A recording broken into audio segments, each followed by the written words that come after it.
Bonjour les amis, bienvenue sur ce dernier tutoriel des mercredis de Pâques. On termine le quadriptyque aujourd'hui avec l'horloge. Rien de compliqué en soi, ce ne sont que des formes géométriques. Il y a juste la petite transition avec l'épaule, mais c'est pas bien méchant. Pour ceux qui souhaitent décalquer, le dessin à imprimer est dans la description et lorsque vous aurez réalisé votre dessin à l'encre, vous pourrez avancer la vidéo au minutage indiqué ici. Pour les autres, c'est parti pour le dessin.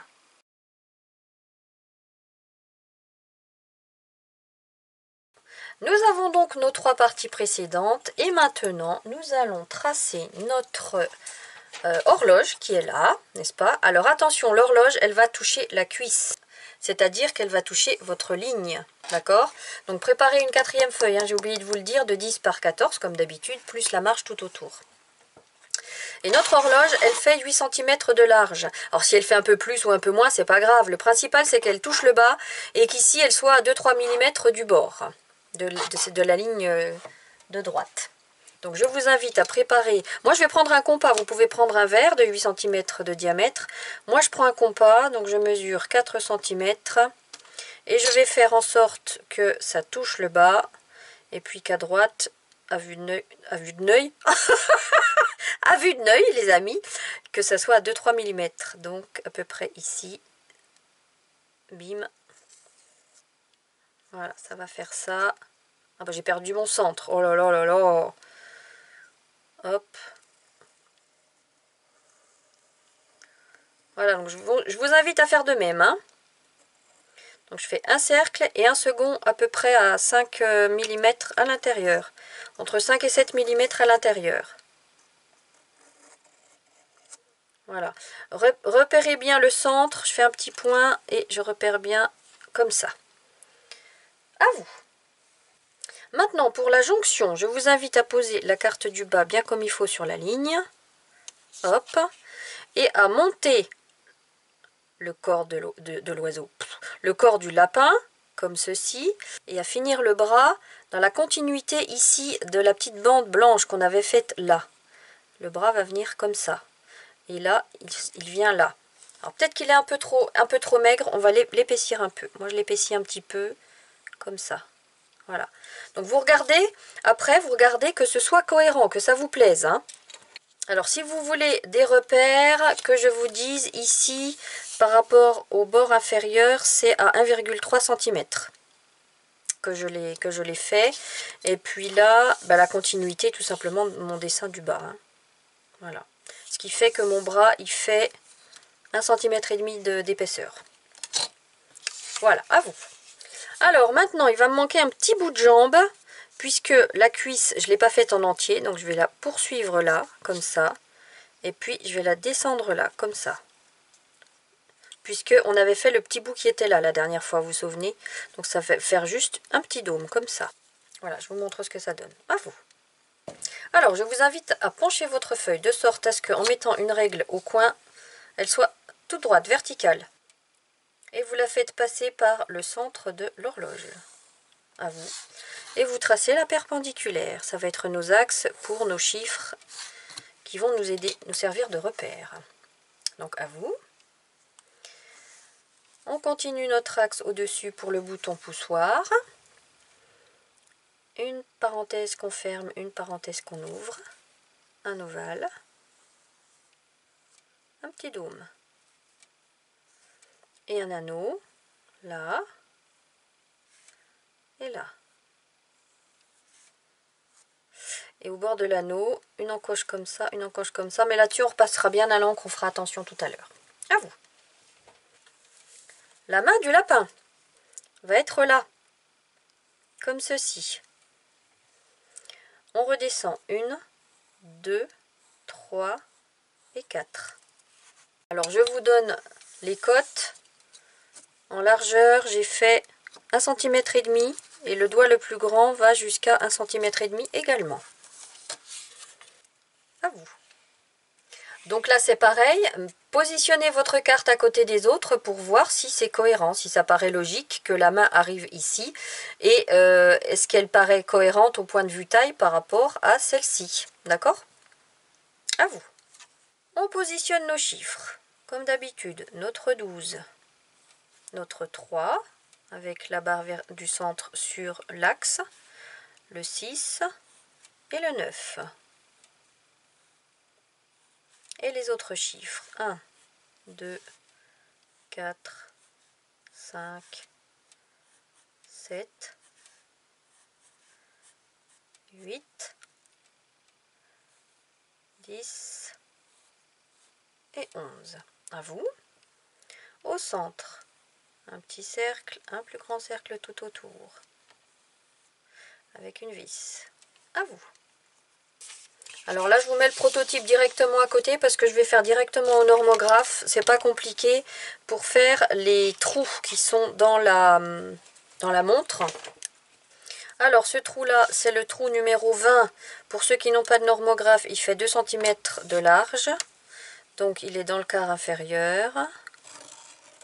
Bim. Et à l'intérieur, il y a 2 cercles comme ça. Donc des plus petits, vous prenez la taille que vous voulez. Là, je vais prendre, disons, la taille 10. Bon, vous voyez à peu près ce que ça donne. Hein. Hop, on les voit en partie. Ils sont tous les deux doublés par l'intérieur. Donc je vais chercher une taille plus petite.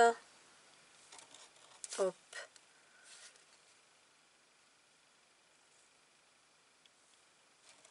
Et hop.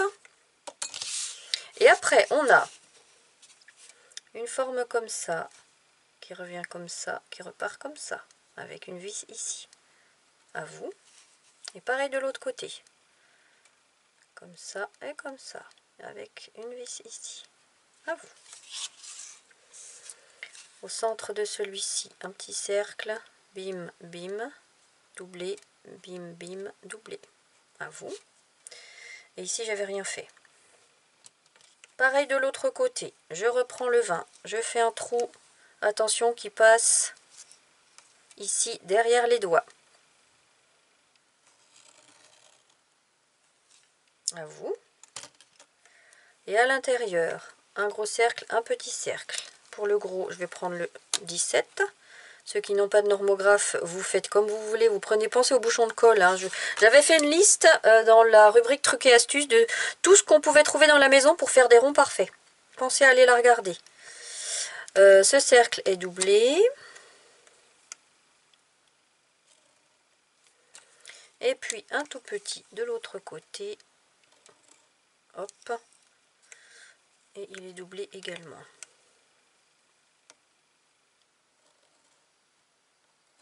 Hop. Alors, je vais faire ma main pour pas qu'elle me perturbe.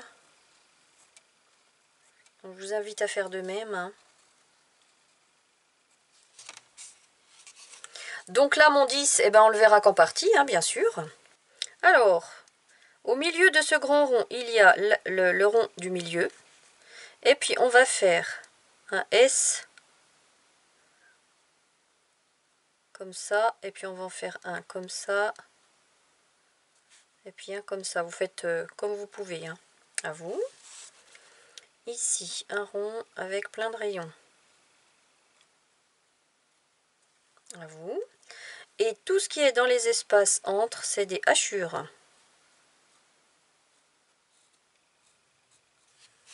Et de l'autre côté, pareil. Des hachures ici. Voilà, à vous. Je reprends mon crayon de papier, on va s'occuper des aiguilles. La première aiguille sort volontairement du cadran. Et elle part comme ça. Alors, elle part au niveau du 2. Elle passe par-dessus le 2. Un axe central. À vous. Et la seconde, elle est entre le 6 et le 7. Bim. À vous. Et après, c'est tout simplement de la déco. Je vous montre en gros plan. Un losange. Bim, bim, bim, bim. Avec un centre. À vous. Un rond. 2 ronds. Doublé. À vous. Hop, hop, à vous. Ici, c'est ça. Comme une goutte d'eau, à vous. Une plus grosse goutte d'eau. La même chose à gauche, à vous. Un cercle doublé par l'intérieur, à vous. Et on finit la pointe comme ceci. À vous. Et en bas, pareil, un losange. Doublé par l'intérieur, à vous. Un cercle doublé par l'intérieur, à vous. Et l'aiguille comme ceci, à vous. J'ai oublié de vous faire refaire un tout petit cercle de ce côté-là que j'avais fait sur mon prototype. Comme ça. C'est tout. Après, ça sera de la couleur à l'intérieur. À vous. Alors maintenant, on peut repasser à l'encre l'ensemble en commençant par les aiguilles. Alors là, vous voyez, j'avais fait à la main levée. Oh, ça sera peut-être plus joli avec le normographe quand même. Donc je le fais comme ça. Et l'intérieur, pareil. La petite vis. Donc là, vous pouvez faire en même temps que moi mon losange, le cercle doublé, le losange doublé et la pointe de l'aiguille. Et de l'autre côté pareil. Alors le losange, attention, je vais le faire arriver un peu plus large là-haut. Hop. Hop. Le cercle, je m'arrête comme ça là. Je le double. Et je reprends là. Et là, bim, à vous. Mes petites gouttes d'eau. Une là, une là, une grande là, une grande là. Si c'est pas pile poil symétrique, ce n'est pas grave.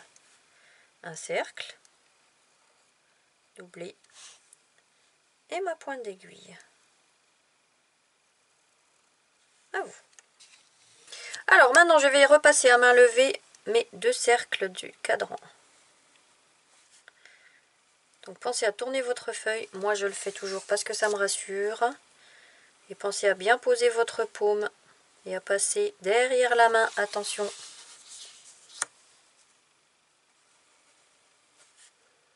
Je fais même pas quart par quart. Je fais moins que ça, vous voyez.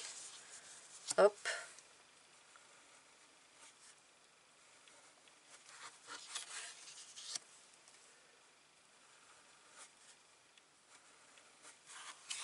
Hop.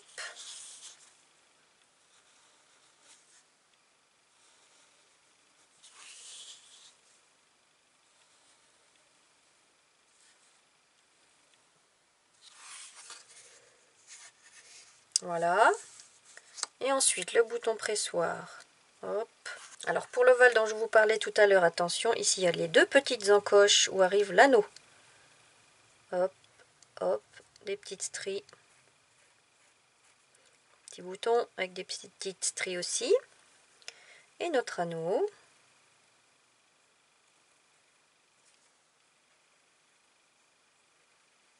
À vous. Et nos chiffres. Le 12 avec une barre du X plus épaisse que l'autre. Les deux bien épais. Et des deux barres transversales. Bim. Allez, le 1. Un bien épais, transversal. Du 2, on va apercevoir... bah si, on va apercevoir quand même le 2 à travers, hein, en partie. Que ça. Le 3.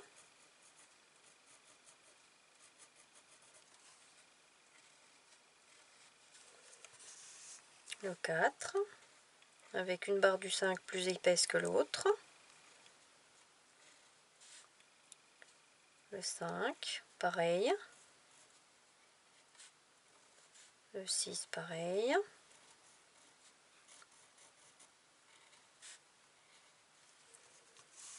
J'étais en dehors du cadre, pardon. Le 7, pareil. Une barre du 5 plus épaisse que l'autre. Et deux beaux 1. Deux barres transversales. Le 8. Une barre plus épaisse que l'autre. Et deux beaux 1.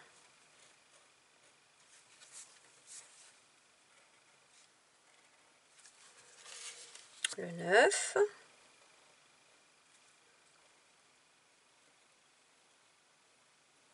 Hop.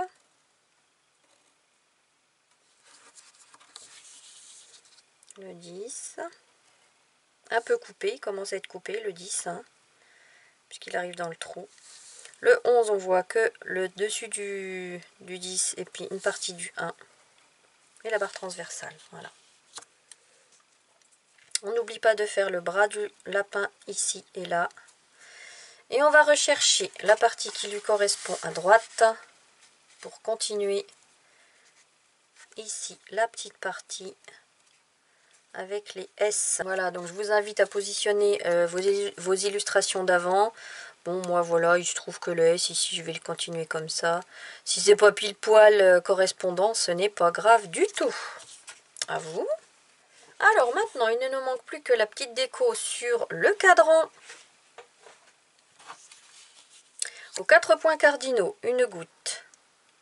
Doublée, triplée. Et celle de l'intérieur, la plus petite est en noir. Et on fait ça à tous les points cardinaux. Hop, au sud.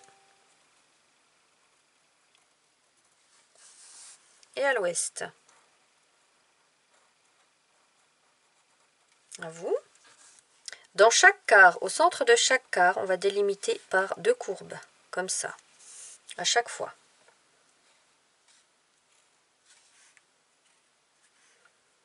Et c'est l'intérieur de chacune de ces courbes qu'on va décorer, là et là. À vous. Ici, ça va être des dômes, enfin comme des tuiles imbriquées, des tuiles à l'envers, en quinconce.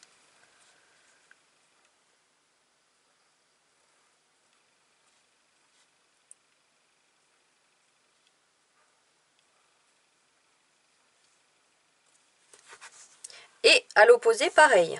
Donc là, ça va être des sourires.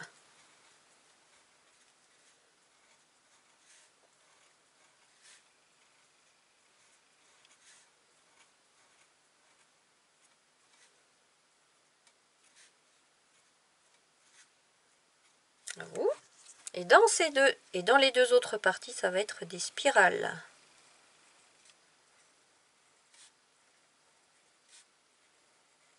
Après, si vous avez envie de faire d'autres motifs, bien sûr, c'est libre. Hein. Et là, pareil, sauf qu'elles vont passer derrière la main. On va les apercevoir qu'en partie. À vous. Et si tout est bon pour vous, et bien enfin, on peut gommer le crayonné. Ah là, vous savez ce que j'ai oublié, c'est la petite partie de la cuisse qui vient sur le dessus. Là. Alors, je repositionne bien comme il faut ma feuille pour être bien en face. Et elle vient comme ça là. Et comme ça là. Voilà.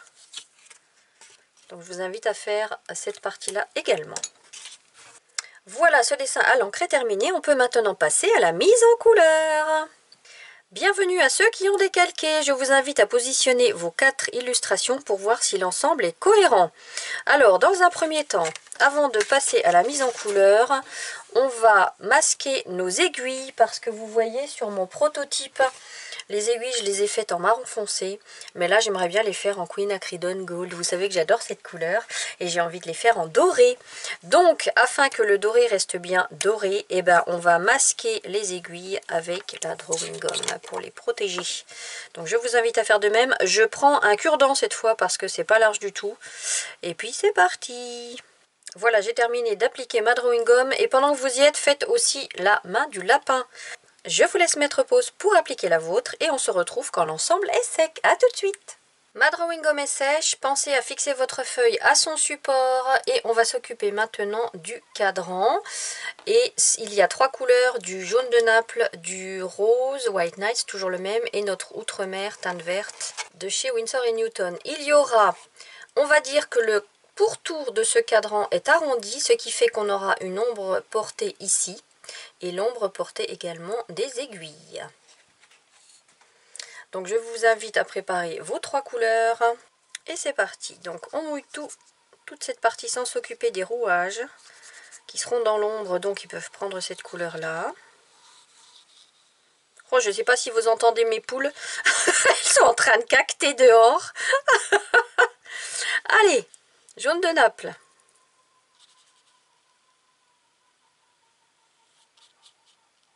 Elles chantent, mes poulettes.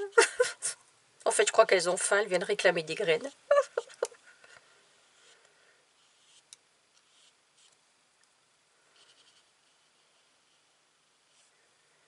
En fait, mes poulettes, elles sont en liberté dans l'herbe. Et puis quand je sors pour leur amener des graines, elles courent vers moi comme des petits chiens. Et vous savez, les poulets, ça court comme des petits dinosaures. J'ai l'impression qu'il y a deux petits dinosaures qui me courent dessus. C'est trop mimi. Allez, un peu de sérieux, quoi. Du rose, hop, des petites touches de rose comme ça.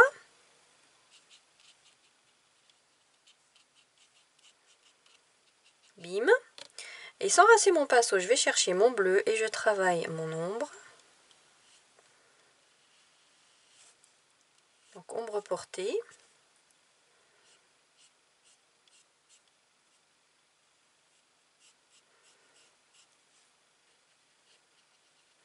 Et l'ombre portée de l'aiguille en tapotant. Alors après, vous pouvez prendre un pinceau plus fin hein, si vous voulez déposer plus de pigments. Moi là, ça me va comme c'est là. Et on finit bien pointu ici. Alors, il y a l'ombre portée ici à l'intérieur dans les trous également. Comme ceci. Et puis un chouïa d'ombre portée du doigt qui est là. Comme ça. À vous! Et regardez ce que c'est en train de faire là, c'est en train de migrer. Oh, c'est super beau! Vous voyez, là j'adore l'aquarelle. Enfin, c'est ce que je dis dans beaucoup de vidéos, mais je le redis parce que je trouve ça magique quand ça fait des petits arbres comme ça, on dirait des petites algues, des petites herbes. Puis regardez là, bloup bloup. C'est chouette, hein? Alors, pour la suite, on va s'occuper de notre petite partie de bande ici. Donc c'est du gris clair. Je vais le rechercher dans ma coupelle, je l'ai encore ici et je l'applique à sec pour la continuité parce que il n'y a pas grand chose à travailler de ce côté-là. Donc c'est mon plus petit pinceau.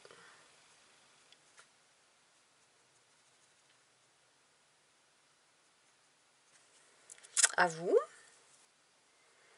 Maintenant, on va faire le morceau de bras qu'on aperçoit ici, toujours avec les mêmes couleurs. Le rose, White Nights, le lac de Garance clair, 313, le violet rose, 608, et puis une pointe de gris pour la dernière ombre.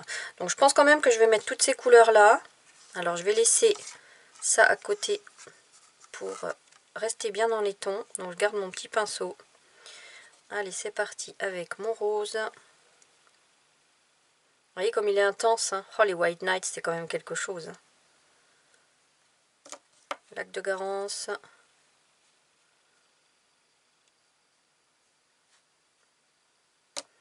Violet rose.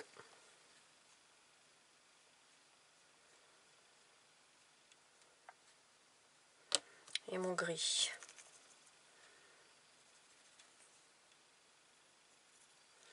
Alors le gris à l'ombre propre hein, sous le bras et sous l'aisselle.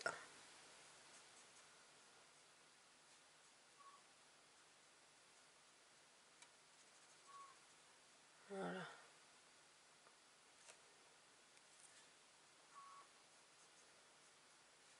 Voilà. Alors je regarde quand même si c'est cohérent. Ça a l'air pas mal. On va attendre que ça sèche. De toute façon, je vous disais dans les ateliers sur l'herbe que c'était dur d'avoir le même bain à chaque fois. Donc si vous avez une différence, c'est normal. Hein. À vous! Et puis maintenant, je vais faire ce petit bout de la cuisse qui est juste sous l'horloge, sous la montre. Alors, je vais quand même mettre une base de jaune. Donc, il y avait du jaune, de l'ocre rouge, du châtaigne et puis du gris, d'accord? Je vais quand même mettre une base de jaune pour la luminosité et puis recouvrir avec toutes les autres couleurs.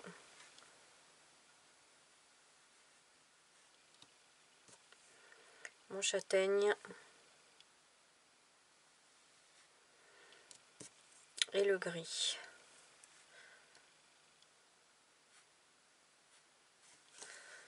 Que ça dénature quand même pas trop l'illustration du bas. Je vais rajouter un peu de gris.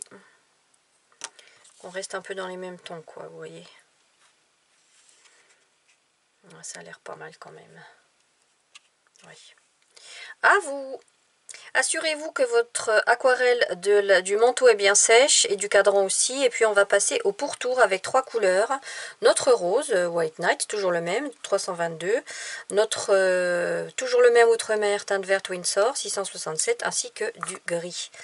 Donc là, je vais prendre le même pinceau et on va travailler par petites séquences. Vous voyez, elles sont séparées exprès pour qu'on ait le temps de bien les travailler comme il faut. Donc, je prépare mes couleurs. Alors, je vais faire la séquence entre la main et puis l'aiguille, jusque à la séparation qui est là. Alors, je pense que vous pouvez le faire aussi, c'est pas très long. Alors, en ce qui concerne le gris, je prends du gris que je dilue bien dans ma coupelle, pour pas qu'il soit trop intense. Je l'applique. Alors, on n'oublie pas que ce bord est arrondi. Donc, qu'il va y avoir une ombre sur le bord gauche ici. Mais je vais vous montrer tout ça. Alors, je change de pinceau. Je vais chercher mon tout petit pinceau. Je vais chercher mon rose. Et on va donner des petites touches de rose pour le mouvement. Hop. Et sans rincer mon pinceau, non pardon, c'est pas du gris que je veux. Je vais chercher mon bleu pour l'ombre portée de l'aiguille ici. Et vous voyez, comme j'avais encore du rose sur mon pinceau, ben ça me fait des tons violets. Et hop, c'est reparti. Oh, j'adore. À vous. Je reprends mon pinceau I Love Art numéro 4 et je vais mouiller les 2 séquences d'après, c'est-à-dire jusque là. Je vais chercher mon gris. Et je l'applique.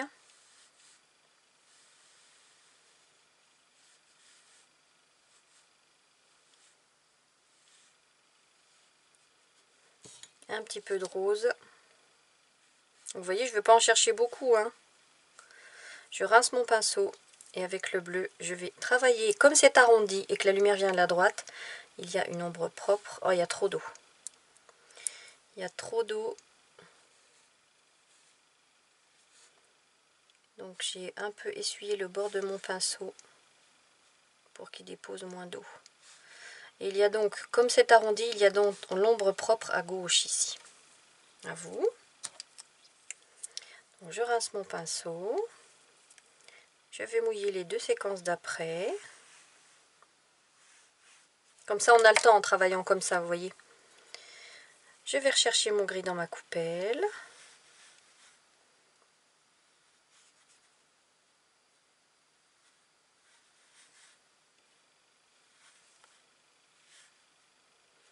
J'entends plus mes dinosaures. Alors, hop. Petite touche de rose. Et un peu de bleu. Alors, le bleu, là, il va s'arrêter à la moitié. Et après, on va changer de côté. L'ombre, elle va commencer en bas.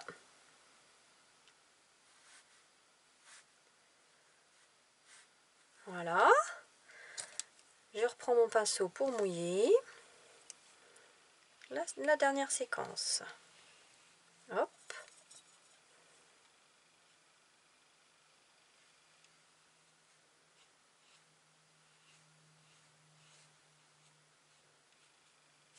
Je vais chercher mon petit pinceau, un peu de rose. Oula, il y a encore du bleu là-dessus, il y a encore beaucoup de bleu. Donc je rince bien, je vais chercher du rose. C'est du rose tout seul que je veux.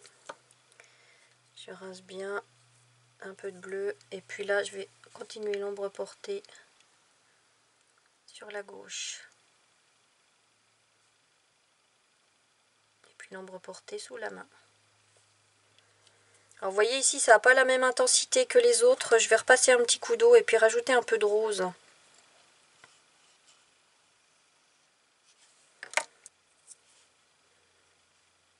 Pour avoir quand même la même intensité de couleur. Et je vais renforcer mon ombre de l'aiguille qui était trop diluée. Voilà, comme ça c'est mieux. Et ici bien sûr aussi il y a l'ombre du pourtour. jusqu'à la moitié. Et puis ici, l'ombre, on va dire qu'elle vient... Ouais, non, c'est pas jusque là, c'est jusque là-haut, bien sûr, puisqu'ici, elle s'arrête à la moitié, là-haut aussi. Voilà. À vous. Allez, je vais remettre un peu de gris pur dans ma coupelle pour le diluer, et puis on va travailler le bouton pressoir. Alors, là, je travaille à sec. Là, ça migre, je laisse migrer, il n'y a aucun problème. Un chouïa de gris. Donc, c'est les mêmes couleurs hein, que j'applique. Oh, je vais faire les anneaux en même temps. C'est pas grand tout ça.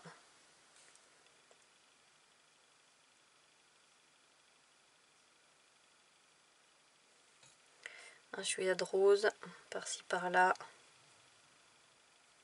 Je rince mon pinceau et un peu de bleu.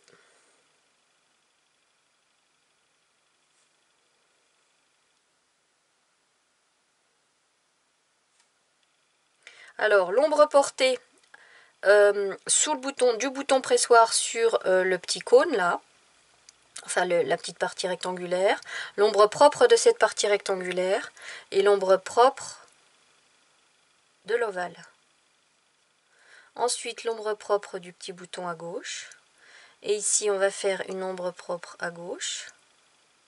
Et ici, à gauche également. Et vous voyez comme ça a commencé à sécher. Je vais remouiller un petit coup pour essayer de diluer, que les couleurs fusent. Que ce soit plus joli. Voilà. Et là, mon gris, il y a encore trop de blanc entre la couleur et le trait du dessin. Voilà, comme ça, c'est mieux. À vous! Alors maintenant, on va pouvoir travailler l'intérieur de nos rouages. Donc c'est tout simple, vous voyez, c'est tout simplement du quinacridone gold et puis du terre d'ombre naturel. Donc rien de compliqué. Le quinacridone, je le prends directement comme ça et je vais l'appliquer à sec. Pas de prise de tête.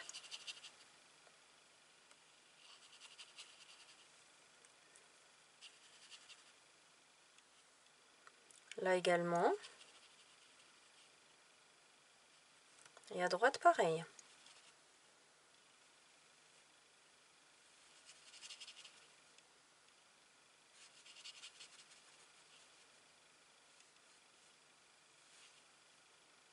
À vous. Et puis on attend 2-3 minutes que le quinacridone sèche afin de pouvoir appliquer le terre d'ombre naturel.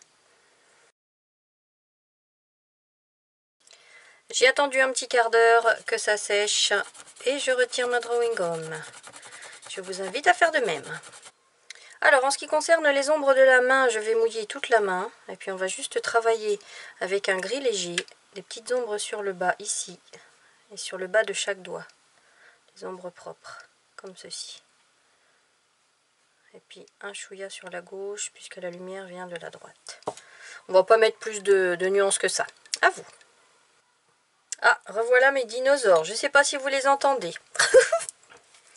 Alors, nos petites aiguilles. Allez, quinacridone gold pur. Que l'on applique à sec. Ici, sur cette partie-là, je vais laisser une tache blanche.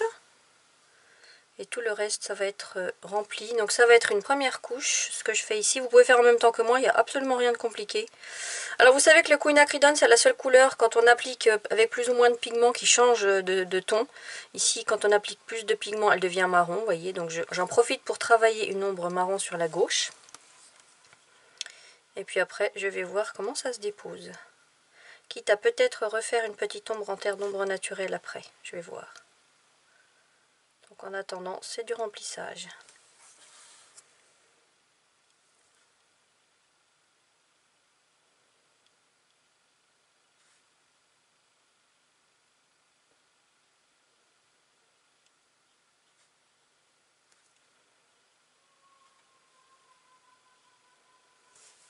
Hop. Alors le centre ici, vous pouvez peut-être tout faire sauf la vis centrale, le petit rectangle au milieu, on pourra peut-être le faire en gris, histoire de donner un peu de changement là-dedans. Et puis tout le reste, on continue sur la même couleur.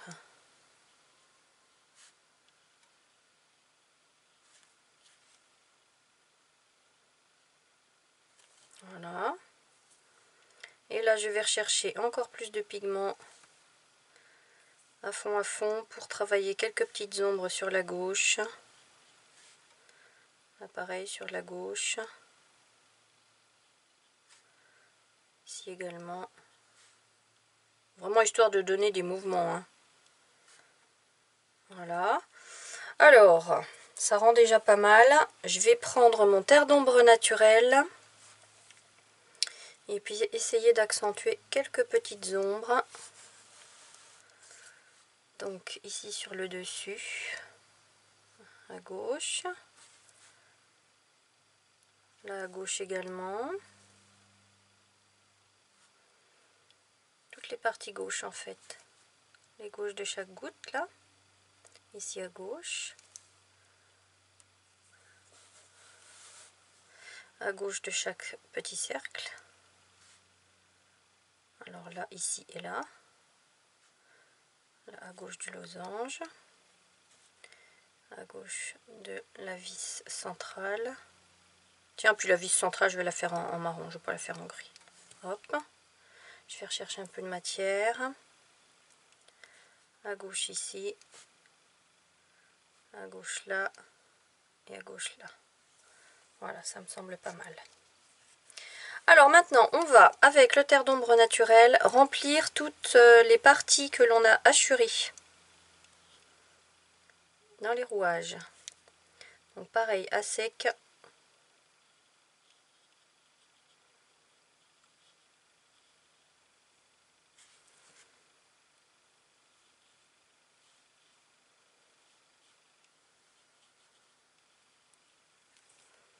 Hop.